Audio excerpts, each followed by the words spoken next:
আজ আমি আবারও চলে আসলাম আমাদের বড় বিলের নৌকার জাল ছাঁচা মারা করে মাছ ধরার জন্য। তো গাইস দেখো, সেদিন আমি তোমাদেরকে দেখিয়েছিলাম নৌকার জাল ছাঁচা মারা করে আমরা কিন্তু বেশ বড় সাইজের দুটো আমেরিকান মাছ পেয়েছিলাম আর কয়েকটা তেলাপিয়া মাছ। তো সেই তুলনায় আজকে আবারও চলে আসলাম এখানে। সে প্রথমে জলে নেমে নৌকা থেকে অল্প একটুখানি জল আগে কমিয়ে নিচ্ছি। এখানে প্রথমে যে সাইডটা থেকে নৌকাটা আমি চাগিয়ে নেওয়ার চেষ্টা করছিলাম, সেই সাইডটা থেকে তো হলো না, তাই অন্য সাইডে গিয়ে অল্প একটুখানি আগে জল কমিয়ে নিয়ে একটা বালতি নিয়ে ছাঁচা শুরু করে দিয়েছি। আমি জল শোকাতে থাকি আর তোমরা ভিডিওতে লাইক দিয়ে চ্যানেলটাকে সাবস্ক্রাইব করে যাও। আর আমার আগের ভিডিওতে কমেন্ট করেছে কিষান মন্ডল, আমি তারাগুনিয়া থেকে দেখছি, আমার নামটা নিও প্লিজ।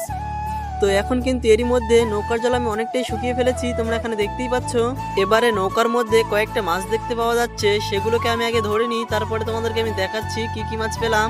প্রথমে এখানে বেশ বড় বড় সাইজের দুটো ফলুই মাছ পেলাম। এরপরে নৌকাটা ভালো করে হাটকানোর পরে দেখি যে দুটো ছোট ছোট মনোপিয়া মাছ। মাছগুলো যেহেতু অনেক ছোট সেজন্য আবারও জলে ছেড়ে দিলাম। এরপর নৌকায় মাছ না থাকায় শেষ পর্যন্ত মাত্র দুটোই ফলুই মাছ পেলাম।